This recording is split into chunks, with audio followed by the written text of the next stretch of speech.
And hello once again, this is Ted Hicks from Late Night Parents, broadcasting live from New York. And we want to welcome our listeners in the United States and abroad. And we do this every week with the trifecta, but it's not a trifecta this week. It's a duo. It's a duo. You know, it's okay to call it a duo. Let's not call it a duet. It's a duo. Yeah, I'm not singing anything. Right. That's all right. Richie V, how you doing? I'm good. Tell you, Ted, what's going on? Nothing. To everyone who celebrates it, who has the ability to celebrate it. Mm-hmm. Happy Mother's Day to all. Happy Mother's Day, all your mothers out there, and all those who act as mothers. Yes, guardians. Yep. TTs and aunts and everyone and nanas and, you know, all the above. All of them out there. Everyone out there. And a special Happy Mother's Day to Dr. Michele, who's not here. The missing part of our trio. Yes. I'm probably going to get ripped because of this, because I called her this week to let her know that we were doing a show. And we didn't actually get a chance to talk. She was busy. Mm-hmm. So I called her during work, and I don't know if I doubt if I communicated it. So she's not here. No, she's not here, but she didn't plan to be here. Right. And that's what we were originally discussing. I remember. You know, not to be here or anything like that. But we are here. It's another week. Luckily, not a week in review. We really don't do weekend reviews because you ever think about it, Rich? Most of the stuff we talk about is current. For the most part, it just magically just hits the AP. It hits the wire. Yeah, it does. It does. But I guess first things first. There's so many different things to talk about. I'll lead with this pause for the WannaCry ransomware. We saw something on Friday. Boy, did we see something on Friday! Yeah, we saw something, but it was funny because maybe not for you, or maybe for you, but not for me. It really didn't register for me because I saw it as something global. Right. I didn't see it something domestically happening, and yes, proud to say our show does get played in Australia and the UK, so I shouldn't think that way. Right, but that's okay because it didn't strike the U.S. nearly as much as it struck other places like Russia, and Australia, and United Kingdom, So I was seeing things. Yet, I was seeing things like, hey, you know, certain hospitals were being affected, and the one thing I noticed was there were, you know, posts stating if it's not an emergency, do not come to the hospital. Right. And I sat there. I was like, what in the world is going on? Because, you know, inside the U.S., we're caught up in this Trump mania, Trump nation, this everyday chaos. Forgetting that everything else is the rest of the world has a whole lot of things going on besides Trump. Yes. So we saw that, and you know, the beautiful thing about it is you and I, we work together. We worked together for many years. We don't work on the same floor. Right. But I'm watching this on the web, and I'm like, wow, this thing is... Because initially I just thought, it's ransomware. Right. Here it is again. We've heard about it many, many times especially over the last couple of years. Right. So we figure, all right, well, it's another attack. Okay, here we go. And we've put several posts on Late Night Parents. Yes, we have. About ransomware. Yep. About how to deal with it, some signs, what to you know. What to do, what not to do. Yeah, kind of like just to set the expectations. But something like this happens, and I heard it went up to 99 countries were affected. Something to that effect, yeah. 99 countries, and the last number I saw was the initial 70,000 computers affected, and then that was like a day and a half, 2 days ago. Right. And they expect, they had it under control, and there was an article, I believe it was a researcher in Great Britain, I believe it was. 22 years old. the one that accidentally found out how to stop it. Yes. Yeah. 22 years old. Yes. 22 years old. Isn't that something? Research and development. Goes in there, registers the domain, and I believe turns off the switch. It was something. I went into the code. There was something in the code. Right, Like, that was hot. Let me just rechange this. Bloop bloop. Turned it off, and that's it. Rich, I don't know. So now the first thing I have to. So we're hearing that this was initially spread or came from tools that the NSA was using for their The Trove. purposes. Yes. Okay. Yes. So now going back to when we had the Apple issue with the FBI, Right. and get into the phone, and Right. use it. And I still stand by what I said back then. I believe that I want to stop you. I want to stop you right now. And I know I'm being rude. that's all right. We have time. You called out certain things when San Bernardino hit. You were dead on. And this Once was in a while. on the podcast. I think you called it out. It's saved for perpetuity. Yes. We can pull it up whenever and say, this is what Richie V said, and the little snippet. But no, you were dead on. So continue. I was going to say. So here we are. We discussed similar issues. Like, all right. So if the FBI gets it and the government has control of it, fine. But then what happens if they lose it? That's exactly where we were. Yep. It was on a Wednesday night. We were sitting talking about it. 6:52. It was around about 8:30 Eastern, at least a year or more ago. Yep. And we were talking about it, and you said, okay, but what happens if it's in the correct hands and somehow it falls into the incorrect hands? And You that's said what it. happened. You said it. Ding, ding, ding. You hit it. I'm telling you, dead on. So these tools were unleashed. Got into the wrong hands, and there it's out there. Now, this is another one of those cases, though. Even though this got out, the group released the hack, or don't even call it a hack. The group released the vulnerability, made a tool to affect the vulnerability, pushed it out there, but Microsoft had blocked this vulnerability back in March through Windows updates. So now, those affected are those who are still running older versions of the Windows operating system, specifically like XP machines, because XP machines aren't getting any support at all anymore. Right. So if you're running XP, you really, if this doesn't give you the incentive to get off of that operating system, nothing else will, because they're not supporting it anymore, meaning security updates, which are what the majority of your Windows updates are. The majority are security updates. If you're not getting security updates on your machine and it's on the internet, it is open to any and everything. You are one click away from losing it all. And those security updates stopped in April of 2015? 15, yes. For Windows XP, yes. That's scary. And there are a lot of people still That's out there. scary. And that people are still out there operating Yep. that version of Windows. And then you got to add on the illegal, non-licensed copies, Okay. which are in whatever mode so that they can't connect and get the Windows updates. Right. So if you got an illegal copy that can't get updates, you are just as vulnerable to this as anyone else.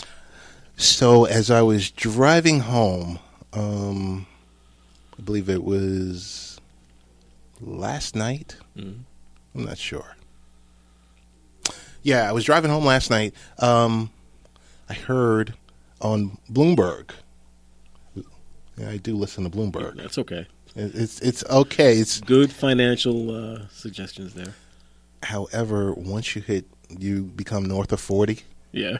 you kind of slow down a little bit on the hip hop. Yeah. Yeah. It's okay. It's okay. It's all right. I've embraced it. Once you've heard the same 6 songs of spun through 3 different hip hop stations in the rotation, and when yes. you go from the 3 different stations, and when you hear the same song playing on 2 of them at the same time, yes. you know it's a bad sign. You know it's a bad song. So I was listening to Bloomberg. I was driving home, and I heard what was mentioned was Microsoft was stepping in to release updates for XP for this instance. I did not hear that. Only for this instance. Wow. Now, believe it that when this NSA, when this hack happened, Microsoft released an update back in March. Right. This was covered. Since it's just in the wild, Microsoft it was stated they released updates for XP. Wow. Something that's never done, but they know there's so many people, not just people, but professional organizations that are still running the OS. Right. Kudos to Microsoft on that one. Yeah. They didn't have to. No, they didn't have to. That's purely doing the right thing. They definitely didn't have to. So kudos to those guys. Just to let you know, this is Rich and Ted. We're talking about ransomware, and this is Late Night Parents. You can catch us on latenightparents.com and all the above. So, is the threat over? No. The threat is not over. For this specific violation? WannaCry. For WannaCry? No, it's not over. It's not over. WannaCry 2.0 is probably already right. A new strain being fixed. Okay. And being built, and will be out there. And then there'll be another one after that, and another, and another. Okay. Because let's face it, we've been facing malware and even ransomware. Ransomware it's not. You can't call it new anymore. It's not new. 3-4 years we've been seeing this. Yes. And what was 15,000 incidents have turned into 350,000 incidents, which have turned into millions of incidents.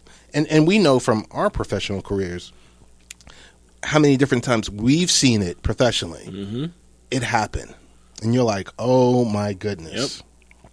So it's a good thing, but I'm wondering, when IT organizations see things like this happening, and even though it's happening abroad, you have to prepare inside. You have to prepare within your organization on, hey, are you patched? Hey, let's see which machines aren't receiving the latest updates and stuff like that. So it's definitely an eye opener. But I don't know. This type of stuff, it won't stop. It won't stop, and you're exactly correct. It's the technical side of it, the patching, the licensing, the verifying which machines, but then there's the human intervention part too. There's the training. There's the educating users not to click on that link, that person wouldn't send you an email that looks like that, or that person doesn't have a video of you. Or that shipper really is not shipping anything to your address right now. You know it, but you clicked on it anyway. So, in our careers, the one good thing is we are, for the most part, very proactive. And regardless whether it's a professional or personal user base that we've dealt with, when we've educated folks so that when they do see something like this, it's to a point where they'll say, hey, let me send this to you. Does this look legit? Yes. And I said, okay, that's a big step. That's a huge step. Yes. That they'll pause and think about it. Yes. And usually, if it makes you pause and think about it, it's probably not right. Right. I was on the train, and I don't even know if I even want to talk about the Long Island Railroad. That's a whole nother situation. It's a bad taste. But it was, let's say, 8 o'clock in the morning. 7:45, 8 o'clock in the morning, I'm on the train, and someone sends me a text message. Text message says, hey, I got something from Apple regarding my Apple ID. I'm not sure. And I just said, stop. Right. Stop. Do not open email. Do not click on anything. Take a deep breath. Right. Click delete. I said, A, you can click delete. B, take a screenshot of the header and forward it on. Right. And I we can tell you right away what's the deal with it. Yep. So it's good because, like I said, people 5-10 years ago, if you use the terms phishing or farming, they had no idea. Ransomware and malware and adware, they wouldn't know. Right.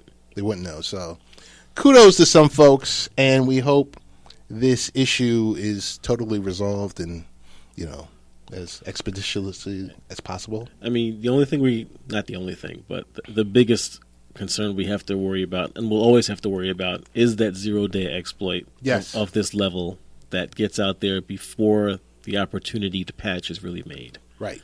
It's coming. It's going to happen. Hopefully it's not at this level where all kinds of data gets lost or potentially lost or destroyed. And again, also what we always preach, backups. Backups. Be it personal, be it corporate, you gotta have backups, and that's remind at least 3 copies. Okay? Tomorrow, remind me to get in contact with Acronis. Acronis, yes, and see what kind of phone calls they've been getting. Yes, and thank yous for saving people's data. Yes, remind me. We got to get in contact with Acronis, a good friend of the show. Yep, and they get it. They get it because they simplified the backup process. I've got a client actually. I have to look at that product for them. Okay. I think it would be great. I mean, I just, it's one of those products, Rich. You set it and forget it. Right. That's what it has to be. That's what you need. Set it and forget it, and enable the email option so that you can get whether or not the backup was a success, right, or not. Right. Perfect. You can do a daily snapshot or up to an hourly snapshot. Okay. You know, but for the most part, it's good to have products like that. Because my brother-in-law called me last night. He called me and he said, Ted, my wife and I are watching this stuff on TV. Oh, my goodness, and we thought of you. Oh, okay. And I said, okay, great, wonderful. Yeah, so what do people do? Right. You know, right. If they get caught, I tell people, say goodbye to that data. Right. Yes, I've heard mostly that people who do pay get their data back. That's crazy. That is, but I say, you know what? Unless there's something on there that absolutely you literally cannot live without. Right. Forget it. It's not worth it. Rich, want to segue really quickly to, let's talk about ESPN. The sports network? The worldwide leader. ESPN. The worldwide leader. You know, as long as we've known, through all these years, it was a behemoth. Yes. It was ESPN and everyone else. And ESPN 2. Yes. And 3. But it was kind of like there's ESPN. Right, and there's everyone else. And then there's everyone else. And then I kind of feel, and you could say I'm wrong. You could say, Ted, no, you're spiraling out of control. It's okay. One hand, ESPN. Uh-huh. On the other hand, BlackBerry. Uh-oh. Okay. Watch this. I'm watching. Watch this. The behemoth. Yes. You know, the big boy. Yes. The 800-pound gorilla in the room. This too shall fall? Before you know it, all these other providers and products are creeping up. Because ESPN was the sports network. The sports network, yes. And then you start hearing about the PAC network and CBS and NBC and all, other legacy sports networks, but that were nowhere near as big. Right.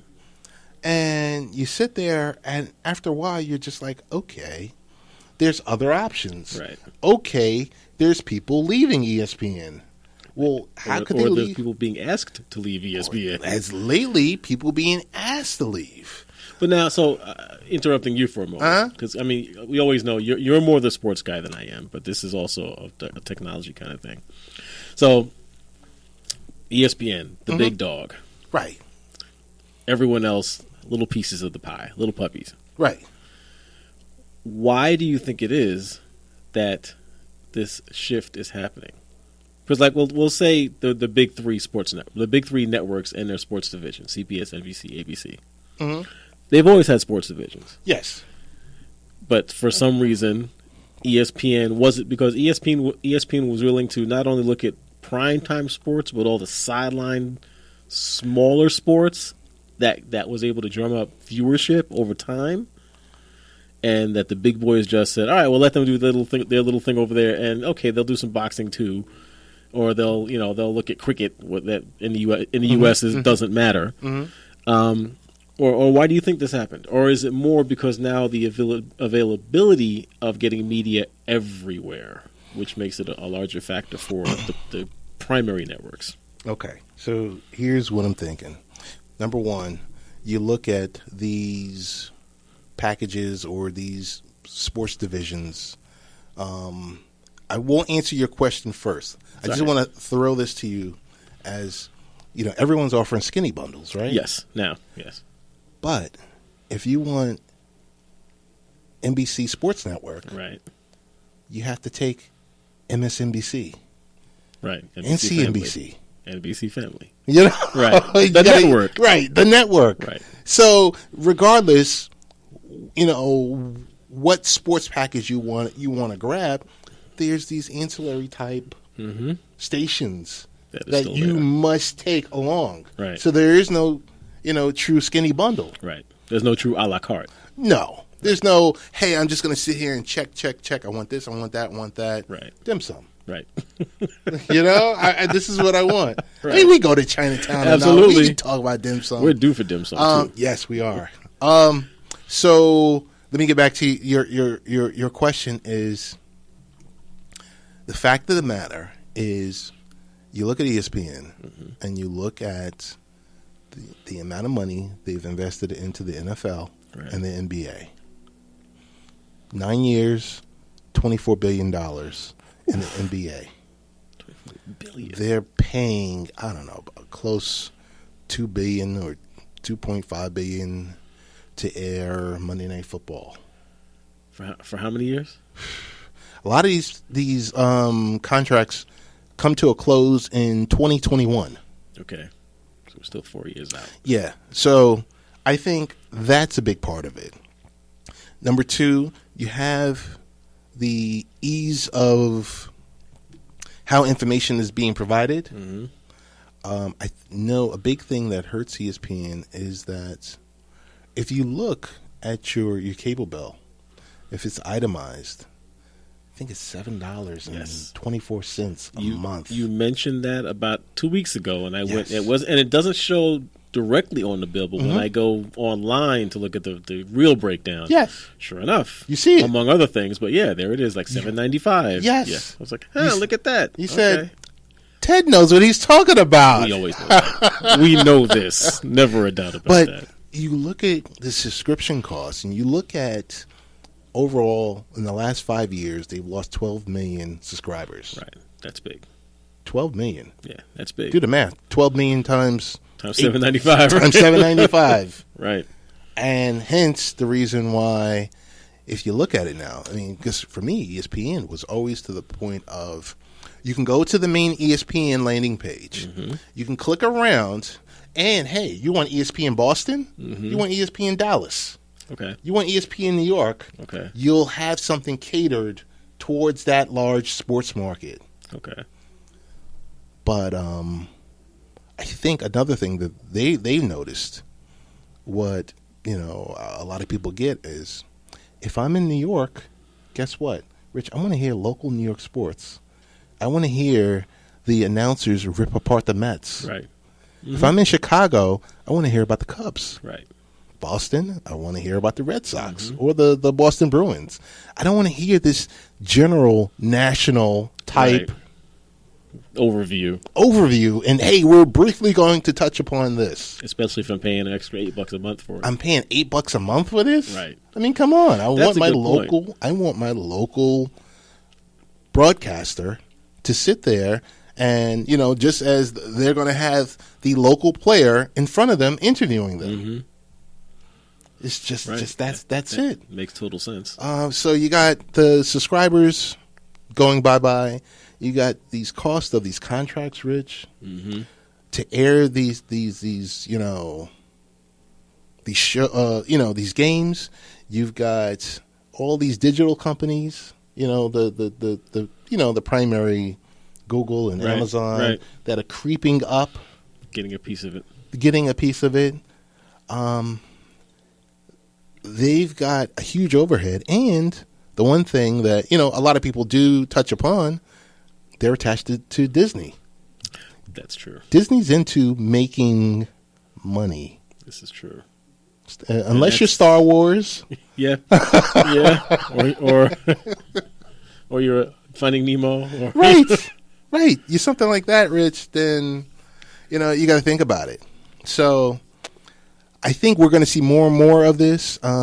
It's just scary because of how they've gutted their staff over there. And they've basically given up on hockey. Really? And soccer. But those were never big U.S. markets anyway. No. But they were global. Right. But they were global. Yeah, they're global markets. But like you just said, they're looking, it's Disney. Yes. If it's not making money, if it can't bring in the advertising dollar, right, it's not going to happen. So for the first time, as long as I can remember, ESPN, their daily baseball show will be outsourced from the MLB network. They gutted their staff. Wow. For baseball. For baseball. I see, that's a hard one to swallow. For baseball. So what's produced over at the MLB network, Intentional Talk, is going to be aired on ESPN. So, maybe you just hit on something that may be part of their grand plan. Okay. Instead of producing all the content themselves, since there are so many other smaller productions out there, right? Start just hiring those. Start licensing those. Yeah. You don't have to produce it. The other party's happy because they get the exposure that ESPN gives them.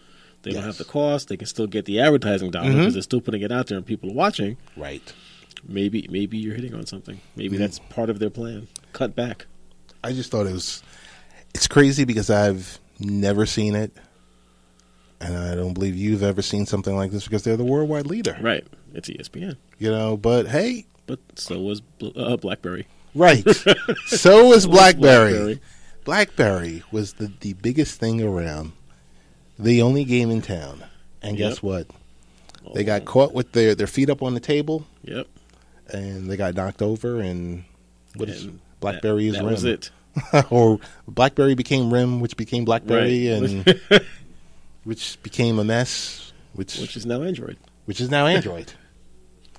Oh, my goodness. So this is Late Night Parents, and I guess we can talk about 13 Reasons Why.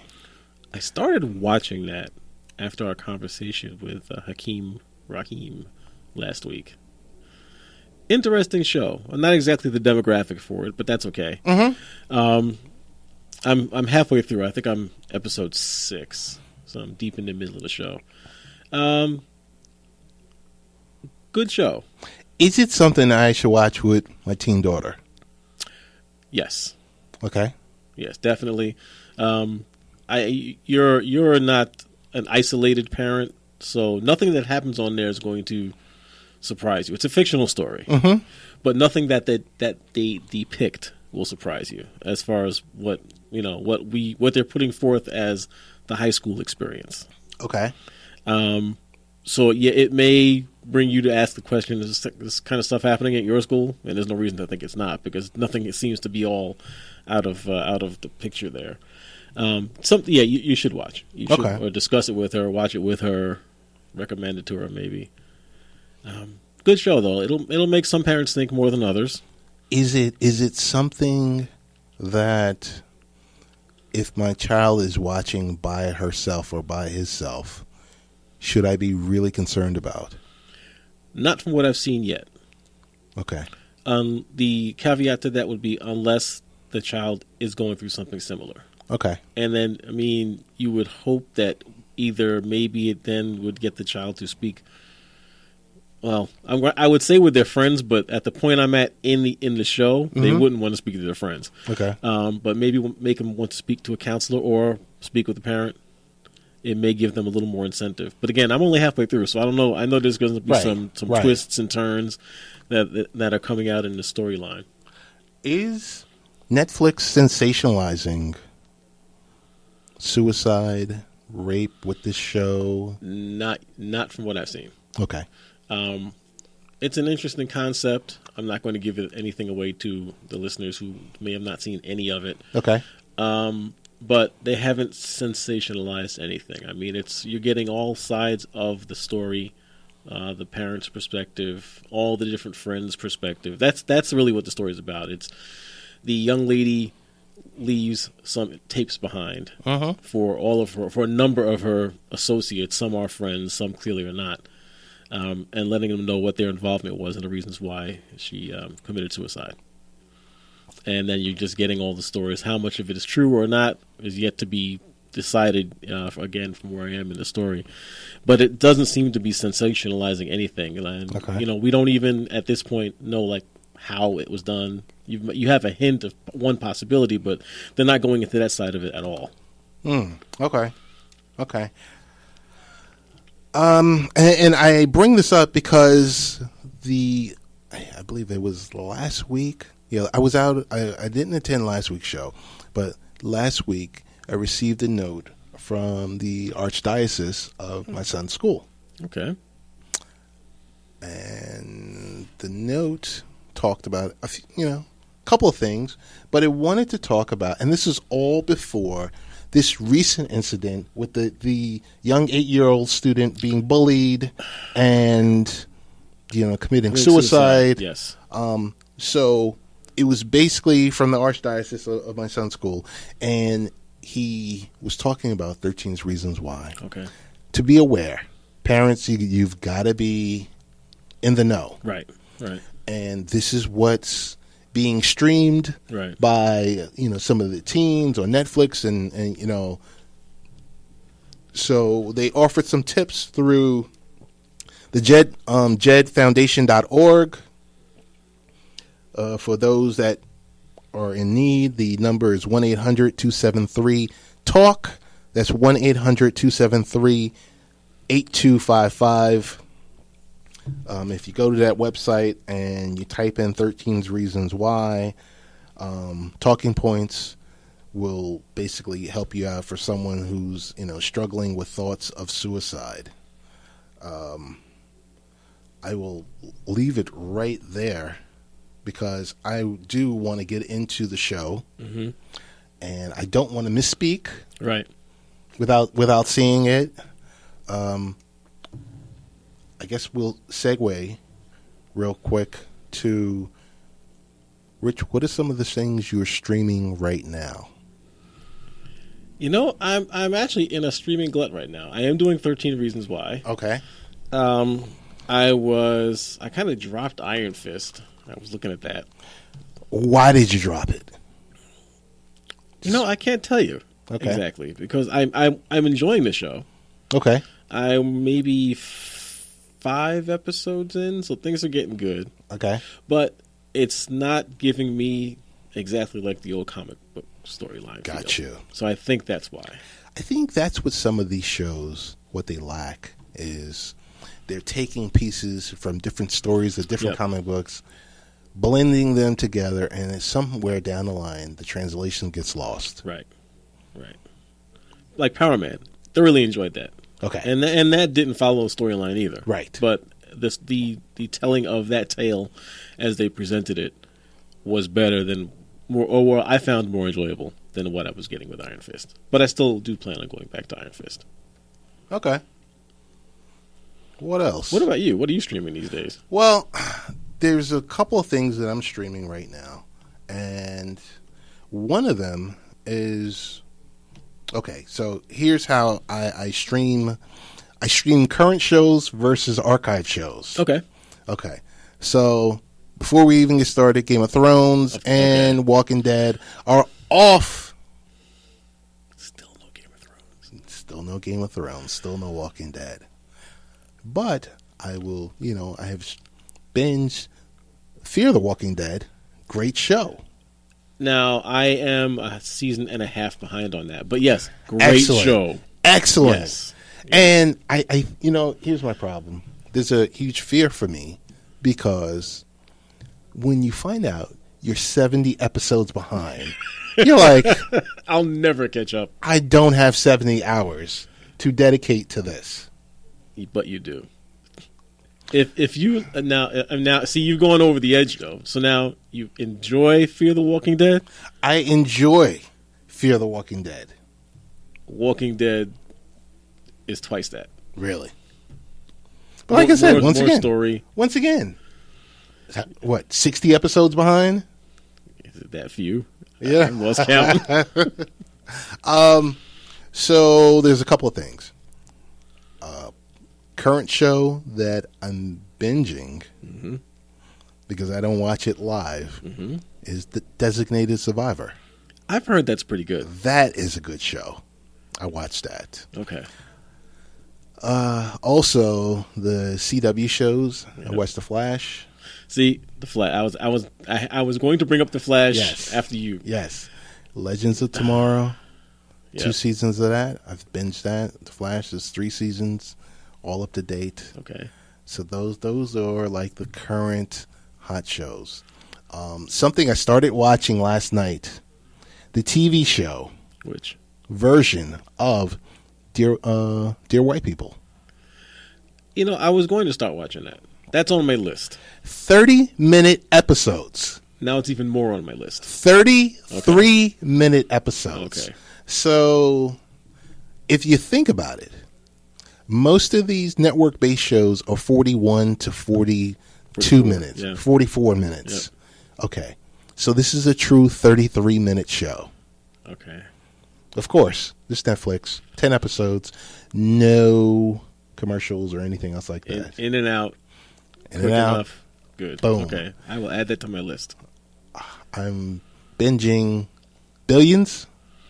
Okay. I'm on the 4th episode of season 1. Of season 1. 2 Okay. seasons, 12 episodes per season. Yep. Binging that. And I was preparing to start binging Marco Polo. Oh, that's a pretty good show. Now, they've canceled that. They've canceled it. So Two I cheated. Seasons. 2 seasons? Yes. 2 seasons. Watch. Go through that. Okay. That was a good show. 2 seasons, 10 episodes. Yep. Per season. Yep. I started watching it. I cheated. I went to Wikipedia to say, did the third season, was the third season greenlighted? And I saw that it wasn't. No. And I stopped. I understand. But pick it up, finish it. Okay. At least it ends on a definitive note. Okay. So they don't leave you hanging by not going for the 3rd season. Okay. Peaky Blinders. That's one you should watch. Yeah. What's that? Peaky Blinders it's a kind of a combination of Sons of Anarchy meets 1915 London. Really? Yeah, sounds a little crazy, but it's about a gang in London, no motorcycles. Okay. And same thing, young guy is the leader of it. He's got his family around him, and he's trying to do the right thing, almost kind of like a Godfather type thing, trying to get out, trying to do the right things for the family, and just the shenanigans that happen along the way. Okay. 3 seasons. Yeah, 3 seasons, like 8 or 9 episodes per What's season. the length of each episode? They are 45 to an hour. Do you notice like some shows will give you that true hour? That's how you can tell when it was developed truly for streaming or for Right. Netflix or whatever Right. production company. No It'll commercials. It'll give you that true hour. And you're like, wow, okay. Yep. 10 to 12 minutes of additional content Yep. per episode. And you're like, hey, that's great. That's like, good. 2 extra episodes. Exactly. 13 Reasons Why. It's Right. full hour episodes. Right. Wow. All right. I mean, that gives me a little something. Wanted to get your thoughts on, I mean, we talked a little with education. We talked some tech. We talked some sports. Per se, we haven't talked any specific product reviews. But I wanted to get your take on Sinclair Broadcast Group. I've been hot on this. And you're giving me that crazed look. I'm making it look like. Okay. Sinclair Broadcast Group. They did something totally the opposite. And it's going to make you think. Okay. What they did was, what was talked about was the fact that they purchased or they acquired the Tribune. The news company. Yes, the news company and all their stations. Okay. So these are over-the-air stations kind of like that legacy TV. Right. Everyone's talking about cable. They're talking about legacy. Yeah, there were local TV. Local stations. Channel 21s and Channel 47s. Yes. Yep. And now with our president weakening some of the regulations, this one company owns 233 channels in all the major markets. So the question is, will they make what's going to be their next play? Because like you hear Sinclair and you're like, I think I've heard about that. And I've been studying it because, as you know, I'm an avid wrestling fan. Yep. So they syndicate the show Ring of Honor, which is a third party. Well, you have the WWE, which is the behemoth. Right. But then you have the second and third tier organizations. Sinclair is the owner of one of those organizations. And the question becomes, okay, why is this lucrative? Why are we talking about it? Because cable shows need to license content and or for commercials. Stations companies like Sinclair are making a killing because of the local stuff they do, and that the big cable stations want a piece of it. Right. So I guess that's where they're making the big cable stations are willing to pick them up and pay whatever amount they're asking. So it's less of an advertising deal and more a distribution deal that they make the money from. Total. Because I would say over the last 3 years, everyone's been talking about a digital show, a digital this, but they are the holder of, hey, you want to come into a local studio? It's kind of like, hey, Rich, we can podcast. I can be at my house, or you can be at your house, or you can go to a physical studio. Right. They hold on to having that physical studio. So they're doing a step up from public access. Yes. Okay. Yes. So Sinclair is, going to be like the WGN. Right. So the question came out, will they be a player when either A, Bill O'Reilly comes off the bench, B, when these next round of sports contracts come up for bid? Right. You have to look at it. Or do they, they're already a conservative station, do they challenge Fox News? I would say that all matters. One, again, it gets back to distribution and getting in front of people's faces. Right. So if they can do that in conjunction with some kind of online presence, then maybe. Right. But, everything we've seen over the last 10 years say that the market's going opposite from terrestrial TV. Right. So that still may be a weak point to be in, unless, again, they parlay it into something online and create an online network of their own. And I want to just step to the side slightly and say, we could do the podcast. We could do... Right. We could stream it on iHeart. We could do all of this stuff that we're doing. Or you can be in a physical studio having... it feels legacy. Right. But it also feels like, hey, you can have someone in front of you physically. Right. That works. That works. That's a big plus. So, I don't know. It's just... I'm going to just hold my breath. See what happens. Sure, you go to the studio, record it, then push it out to the ether. Right. The studio recording. Sure, then they're just a recording venue. Right. And there's nothing wrong with that either. Right. I just think they are at the point where they're available in 72% of all households. And people don't even know it. Strap that antenna on the roof, throw that antenna in the window, see what you pick up, and you're picking up some Sinclair stations. That's the crazy thing about it, is like you don't even know. Right. And you're like, really? Who are they in our local area? Well, they will be WPIX. Ah, okay. They will be that. Okay. And with them purchasing all these specific stations, they're going to own 28 Fox stations.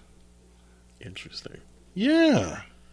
It's crazy. It's crazy when you see some of these deals and you're like, oh, it's going to be 2.5 billion or 4 point whatever billion. And then that's when I start to dig a little bit to say, hey, but what is this about? What do they do?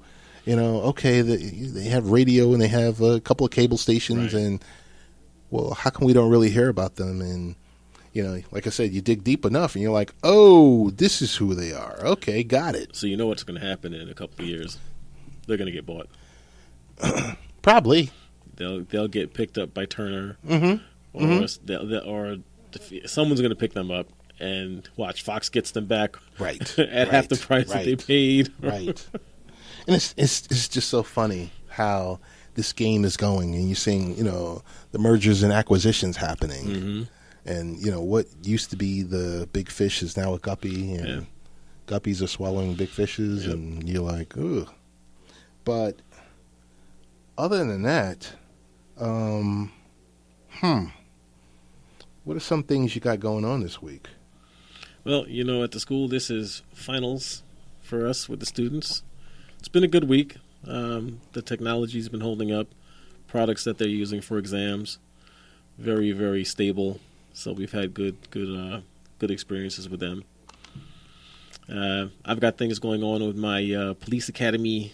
That's what I wanted to get to. You knew you wanted to get there. Yeah, I've got to actually bring some paperwork up there this week before Friday. Friday is D-Day to have everything in so that I can be even more officially a candidate and then get scheduled for an interview. So run the story back. Run it back a little bit. How far to run back? So I guess it goes back years and years. But actually it starts probably about 10 years ago, standing at a parade. I think it was Labor Day parade around the neighborhood in beautiful Huntington, New York. Okay. And saw the auxiliary police officer standing there with the car, you know, just he's there guiding, helping, assisting. I'm like, yeah, you know, that's not bad. And let me go look into it. Go online, Suffolk County Police Department, look and see what an auxiliary police officer does. And basically call it an assistant. You're eyes and ears for the community and eyes and ears for the police department, but you also assist in public events. So with us, of course, it's parades. It's if the U.S. Open comes through, assisting in traffic, things like that. But it's also if there is a declared emergency, either the governor or the president, you know, declares an emergency, then we become peace officers, so a little more law enforcement and assisting the community. But one day I said, you know, let me look into this a little more. So I did. Filed an application. Okay. And it took about a year before they got back to me. But they called back and said, yeah, we got your app. Come on in. Sit with a bunch of other people and just hear the basic story and get all your information together. It's a thorough investigation. So if you don't have your P's and Q's, I's dotted and T's crossed on your life, don't even think about doing it, because you get 75% of the background check that a full police officer gets. Okay. Which is a good thing. So what's missing of that 70%? They don't go as far back into your employment history. Okay. So they want the last 10 years for auxiliaries. If you're going for a full police officer, they want everything you've ever done. Okay. There's some more. They want records for taxes for like 3 years. I think PD, they wanted like 5 years or more. And I'm sure there will be when I have my interview, but they haven't even asked about that, the local references yet, or personal references yet. Okay. But I'm sure there will be some of that. Okay. But otherwise, it's pretty in-depth. Pretty smooth. Pretty smooth. I know you're excited. The family's excited about it. Yeah. It's like, this is a good opportunity to do something. It's kind of, for you, it's just another phase, something else. Something else. You know, the goodness of Rich. Just simply amazing. And I've always told you, when I do grow up, eventually. Go ahead, say it. I want to be Rich Valdez. And so do I. Jeez. When it's all done, I'll come in and work in uniform one day. That's going to be great. I'll warn you ahead of time, though. No, actually, no, I won't. Because if I do that, there'll be a full color guard downstairs waiting for me. No, I won't warn you. Oh my goodness! But I'm looking forward to it. So I'll know. They say that this group will probably go into the academy in its evenings and weekends. Okay. In November-ish, and I think then we'd end up starting to get our precincts. So it's going to February, March. So it's going to be about 6 months. Something like that. Yeah. Okay. Yeah. Okay. Cool. What about you? What's going on? And what do you have planned for this week? Oh, it's quiet this week. It's quiet as I've said before in previous weeks. We're still doing kitchen redesign. How is that going? I'm looking for pictures. I didn't send you anything yet. I've seen like 2. I've seen the cabinets with the kitchen and all that. Oh, that's where we are. Okay. We're still stuck there. Oh. Because the fabricators came in and measured the countertops and for the granite. Yep. And that's where we are. Okay. But the home improvement specialist stated that's where we would be for about a week and a half, up to 2 weeks. Okay, that's fair. Waiting. But so you can use the sink. No, there is no sink. There's no sink there. There is no sink. The microwave is not connected. Yeah. So what I sent you was a photo op. Everything was in place. Yes, it was. Okay. And it looked so great. And you're like, oh, wow, this is good. No, nothing's connected. Got it. Water filtration behind it. It's staged so that the fabricators can come in. Yeah. Okay. And do what they need to do. It looks good so far. It looks deceiving, but